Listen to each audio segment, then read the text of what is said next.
Hello guys, আমার বাবা আসাম চলে যাচ্ছে। এখন সকাল 6টা বাজে। বৃষ্টি পড়তেছে। বাবা ওই যে প্যান্টটা কেচে নিল।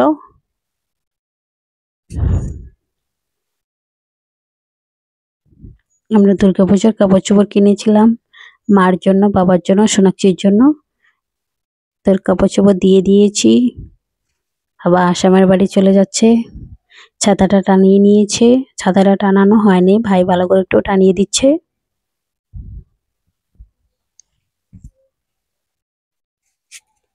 ভাইও যাচ্ছে সাথে, আমিও যাব। ভাই মোবাইলটা আমার কাছে দিল। আবার চলে গেল ব্যাগ নিয়ে গেটের সামনে, গেটটা খুলে নিচ্ছে। অনেক বৃষ্টি পড়তেছে।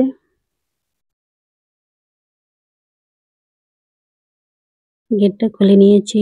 ভাই বলতেছে বাবা ব্যাগটা আমার কাছে দাও, আমি নিয়ে যাব। বাবা ব্যাগটা ভাইয়ের কাছে দিয়ে দিল। অটো দিয়ে বাবা চলে গেল, কারণ রাস্তা দিয়ে এসে অনেক বৃষ্টি পড়তেছিল, তাই ভিডিওটা করতে পারিনি। বাবা চলে গেল। বাবা যাবে, ট্রেন দিয়ে যাবে। আমাদের এখানে দুর্গাপূজার পোস্টার টাঙিয়ে নিয়েছে। আমরা এখন বাড়ি চলে যাচ্ছি। ভাই দেখো এরান গাছের ডাল ভেঙে নিয়েছে, বলছে এগুলা দিয়ে দাঁত মাজা যায়। দাঁত মাজছে দেখো, আমাকেও একটা দিয়েছে, তুইও দাঁত মাজ। আমাদের এইখানেও দুর্গাপূজা হবে, তার জন্য প্যান্ডেল করার জন্য বাঁশ ঘিরে নিয়েছে, পোস্টার টাঙিয়েছে।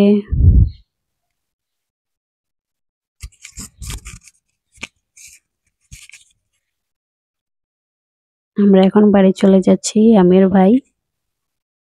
পরের দিন সকাল 10টার সময় আমি আর মানা আলিপুর যাচ্ছি। মানার দাঁতের ব্যথা, তার জন্য আলিপুর যাচ্ছি। মানার দাঁতটা উঠাবে, অটোর জন্য দাঁড়িয়ে আছি।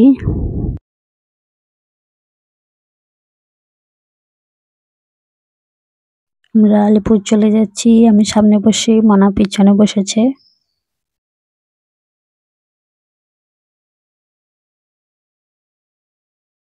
অটো দিয়ে পৌঁছিয়ে তারপরে টোটোতে উঠে গেছি। টোটো দিয়ে যেতে হবে। আমরা চলে এসেছি ডাক্তারের ধারে। ভেতরে একটা লোককে দাঁত ওঠাচ্ছে। মানার দাঁতটা দেখে বললো কি এখন ওঠানো যাবে না, 5 দিন পরে। 5 দিনের জন্য ওষুধ দিয়ে দিয়েছি, ওষুধ খেয়ে তারপরে আসতে হবে। আমরা বাড়ি চলে এসেছি, 5 দিন পরে আবার যাব। ভিডিওটা শেষ দিচ্ছি, টাটা।